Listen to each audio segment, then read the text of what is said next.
j'ai le grand privilège et l'immense honneur de vous transmettre, au nom de son Excellence le capitaine Ibrahim Traoré, président du Faso, chef de l'État, le salut fraternel et amical du vaillant peuple du Burkina Faso, qui, malgré toutes les adversités, notamment l'ignominie des agresseurs et ennemis de la paix, les manipulations et les ingérences de toute nature, a su développer une résilience pour poursuivre sa marche radieuse vers un développement économique, social, inclusif. Il me plaît également de vous traduire au nom du gouvernement et du peuple burkinabé mes chaleureuses félicitations pour votre brillante élection à la présidence de cette 79e session ordinaire. À votre prédécesseur, M. Denis Francis, j'adresse les félicitations de ma délégation pour les acquis engrangés au cours de son mandat dans un contexte international particulièrement marqué par des divergences profondes. Monsieur le secrétaire général, le Burkina Faso apprécie à leur juste valeur les actions que le système des Nations Unies et ses partenaires, sous votre coordination, continuent de mener sur le terrain en soutien aux efforts du gouvernement. C'est d'ailleurs à ce titre que mon pays se réjouit du choix du thème combien évocateur et interpellateur de cette 79e Assemblée générale. Ne laissez personne de côté, agir ensemble pour faire progresser la paix, le développement durable et la dignité humaine pour les générations présentes et futures. En évoquant ce thème, permettez-moi de vous traduire d'emblée les aspirations des couches sociales sahéliennes en général et du Burkina Faso en particulier. Je suis un paysan qui veille et perpétue les traditions et coutumes. Je cultive avec ardeur ma terre qui m'a été léguée par mes ancêtres pour nourrir ma famille et assurer mon bien-être. Je veux pouvoir vivre libre, digne et fier. Je suis une femme, une mère, une digne descendante des princesses Nyenega, Gimbi Ouattara, à l'image d'autres braves femmes sahéliennes dotées d'une force de caractère à nulle autre pareille. Je donnerai ma vie pour assurer la survie et l'épanouissement de mes enfants, mes frères et sœurs, mes compatriotes, dans une société de paix et d'amour. Je veux pouvoir vivre libre, digne et fier. Je suis un jeune Burkinabé, cultivateur, éleveur, commerçant, fonctionnaire, artiste, artisan et étudiant. Jeune de toute région et de tous horizons, issu d'une jeunesse brave et combattante, engagé à apporter ma pierre au développement du Burkina Faso, je veux pouvoir vivre libre, digne et fier. Je suis un enfant, fille ou garçon, des villes et villages, des sites déplacés internes. Je veux pouvoir vivre libre, digne et fier. Je suis un soldat, burkinabé, nigérien, malien, un volontaire pour la défense de la patrie, époux, épouse, père, mère, fils, fille, frères et sœurs. J'ai fait le serment de défendre ma patrie au prix de ma vie, de combattre avec abnégation l'ennemi sur le champ de bataille et de protéger mes concitoyens contre tout danger. Je veux pouvoir vivre libre, digne et fier.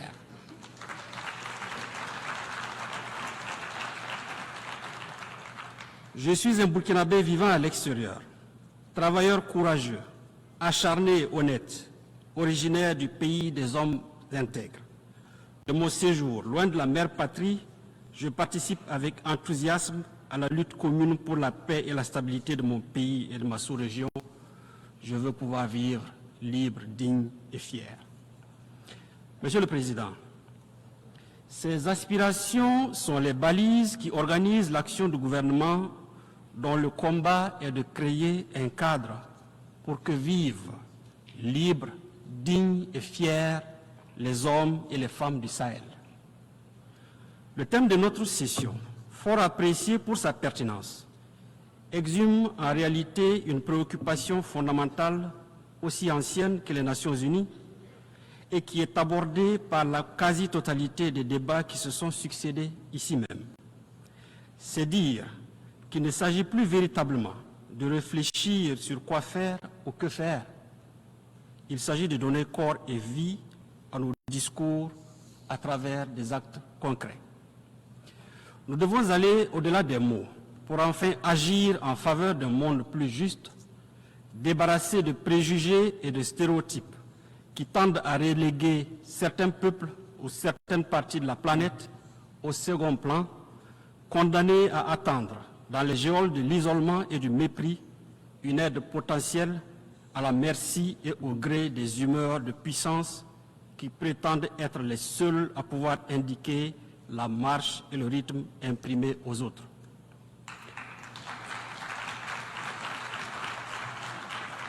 Nous devons recentrer davantage nos efforts sur les objectifs fondamentaux de notre organisation, destinés prioritairement à la promotion du bien-être des populations et des peuples en leur assurant la paix et la sécurité.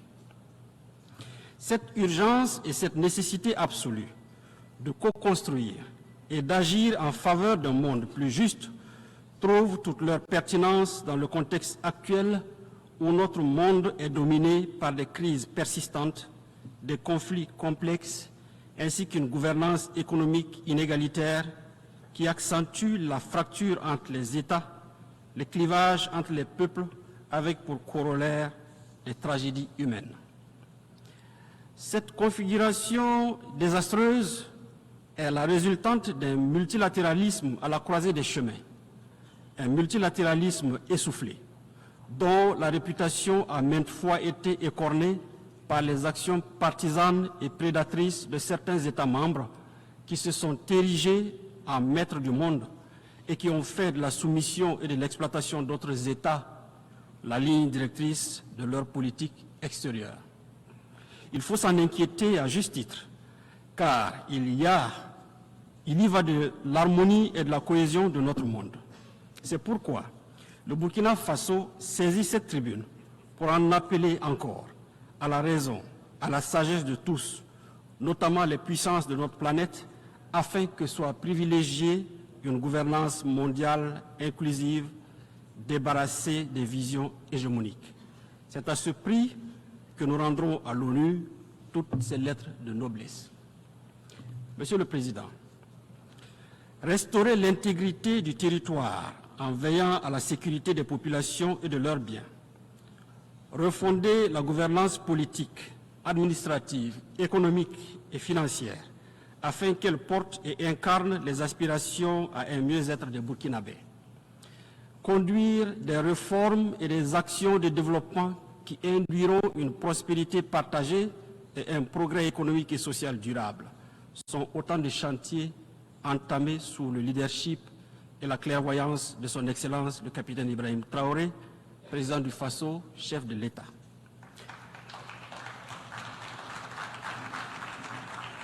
Le peuple burkinabé, qui a décidé d'affirmer et d'assumer sa souveraineté en mettant fin à son asservissement et qui a fait preuve d'une résilience extraordinaire, à l'instar de toutes les populations du Sahel, a compris l'enjeu et la portée de cette lutte et s'est mobilisé aux côtés de nos forces de défense et de sécurité.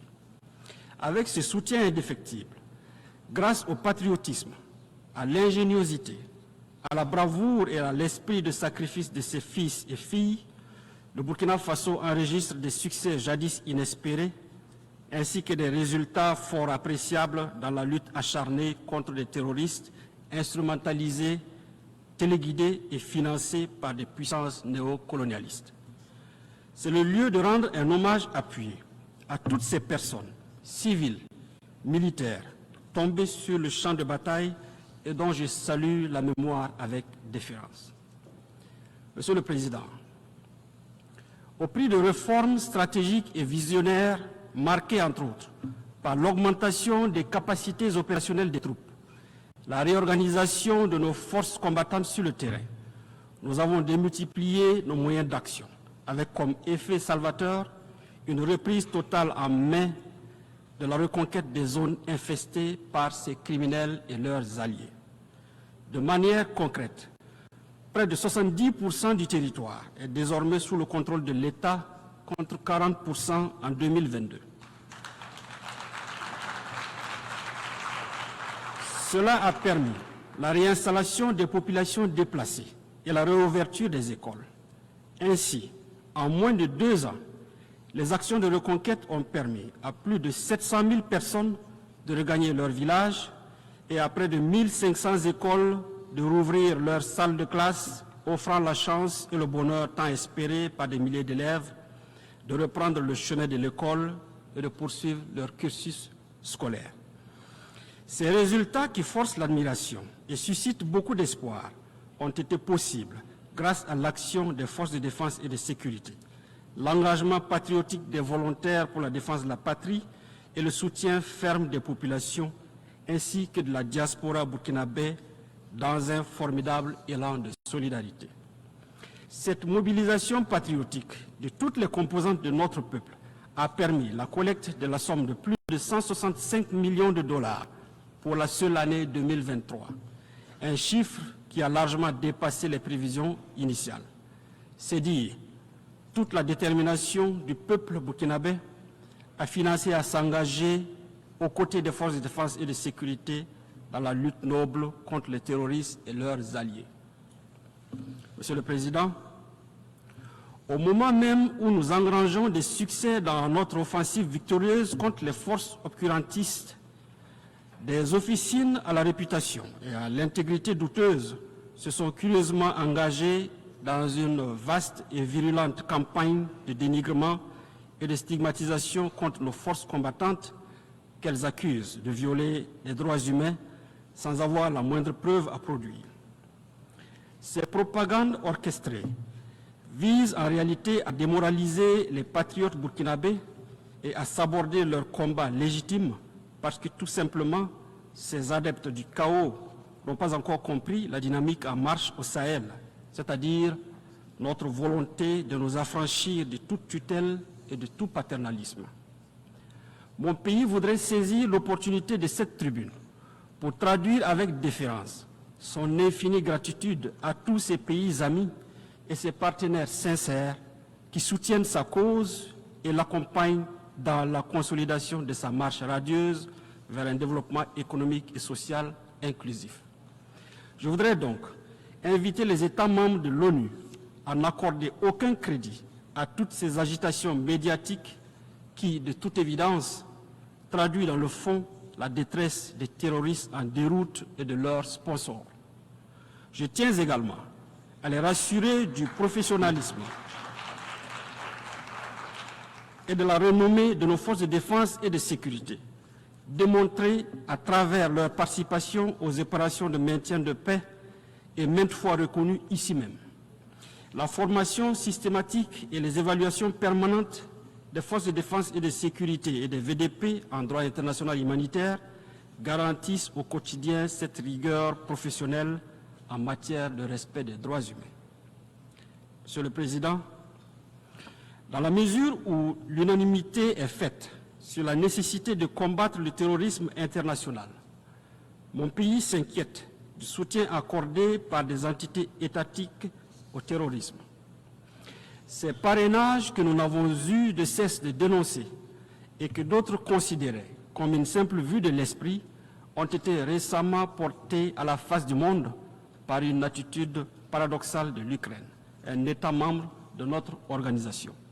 En effet, en affirmant sans équivoque son implication dans les attaques terroristes qui ont causé la mort d'éléments de forces de défense et de sécurité maliennes à Tizawaten, au Mali en juillet dernier, et en avouant son soutien au terrorisme international, particulièrement au Sahel, ce pays a donné un aperçu des activités subversives qu'il mène au Sahel, à l'instar d'autres États actifs dans les coulisses de la trahison.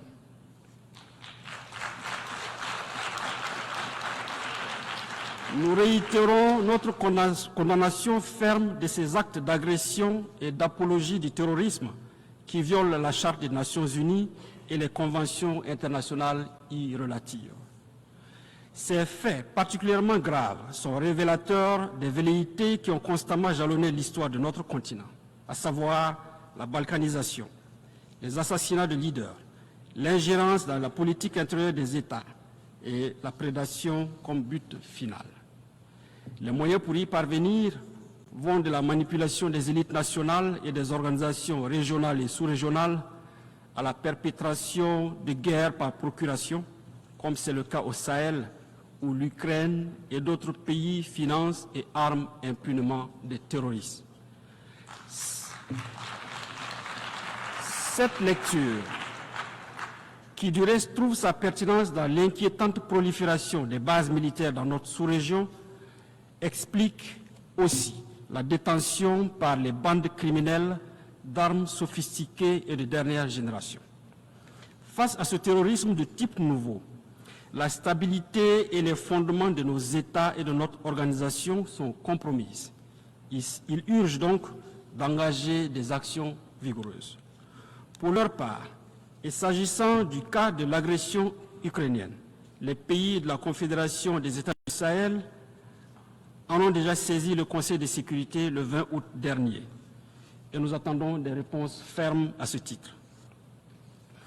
Monsieur le Président, face aux impératifs sécuritaires du Sahel, le Burkina Faso, le Mali et le Niger ont décidé en toute souveraineté le 16 septembre 2023, à travers la charte du Liptako Gourma, de la création de l'Alliance des États du Sahel.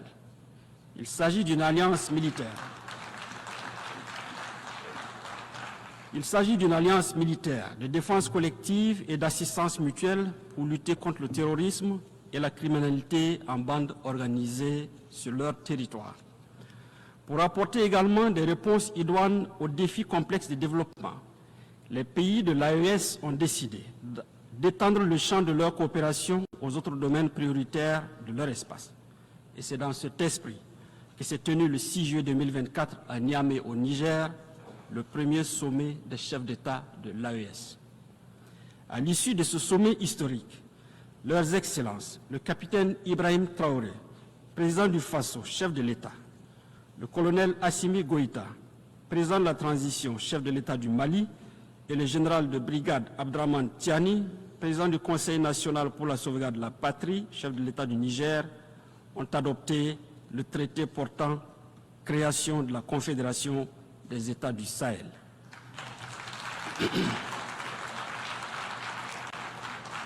L'adhésion populaire et l'enthousiasme suscités par l'avènement de la Confédération AES trouvent en partie leur explication dans la défaillance et l'incapacité d'institutions et de mécanismes sous-régionaux à répondre aux préoccupations sécuritaires et légitimes de nos populations.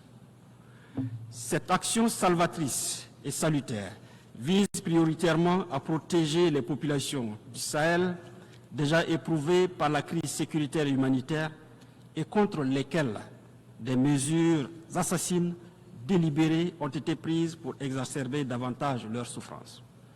Monsieur le Président, alors que cette présente session nous appelle à ne laisser personne de côté, l'actualité internationale reste encore, hélas, marquée par des tensions de plus en plus vives qui menacent sérieusement la paix et la sécurité sous le regard impuissant de l'ONU.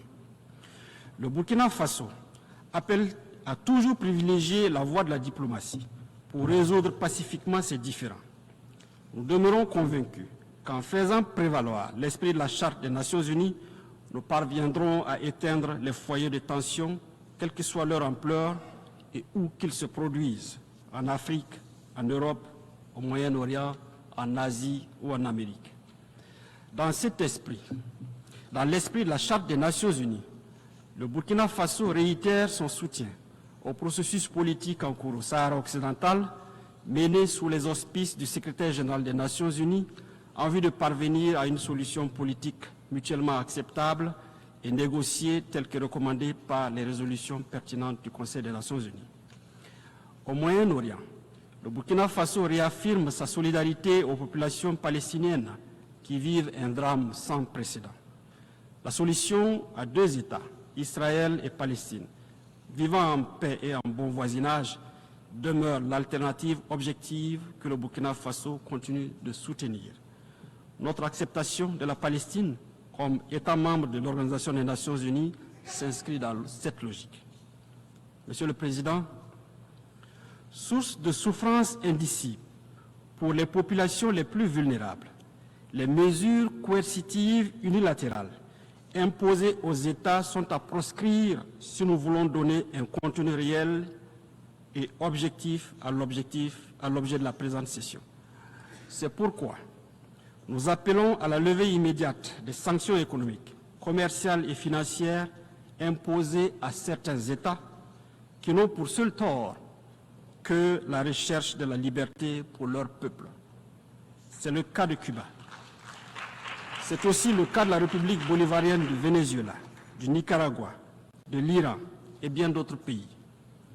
Sur le chapitre des questions de développement, le Burkina tient à rappeler que, quelle que soit leur pertinence, les engagements en faveur du développement pris ici aux Nations Unies n'auront aucune chance de succès sans la bonne foi et l'implication de tous. S'agissant de la réforme de notre organisation, il est temps que le continent africain puisse participer de plein droit au Conseil de sécurité de l'ONU, conformément à la position africaine reflétée dans les consensus qui l'ont porté. Cela permettra de consacrer le caractère universel de l'ONU et de réparer enfin l'injustice persistante contre l'Afrique. Monsieur le Président, pour conclure, je voudrais préciser que le Burkina Faso a foi en l'ONU. Il souhaite toutefois que les interventions de l'organisation se fassent dans le respect de la souveraineté des États membres, de leurs choix stratégiques et de leurs intérêts fondamentaux. Au Sahel souffle désormais un vent de renouveau et d'espoir suscité par l'avènement de la Confédération AES. Le Burkina Faso demeure convaincu que cette nouvelle communauté sous-régionale d'intégration, qui n'est dirigée contre aucun pays et aucun peuple, peut contribuer, en collaboration avec des partenaires sincères, dans une démarche dépouillée de toute hypocrisie, à la lutte contre le terrorisme et l'insécurité au Sahel. Dieu bénisse le Burkina Faso, Dieu bénisse la Confédération AES, Dieu bénisse l'Afrique, la patrie ou la mort, nous vaincrons.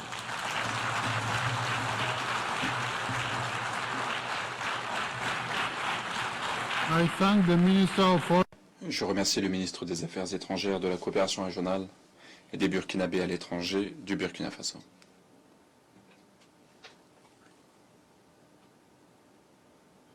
Je donne maintenant la parole à son Excellence,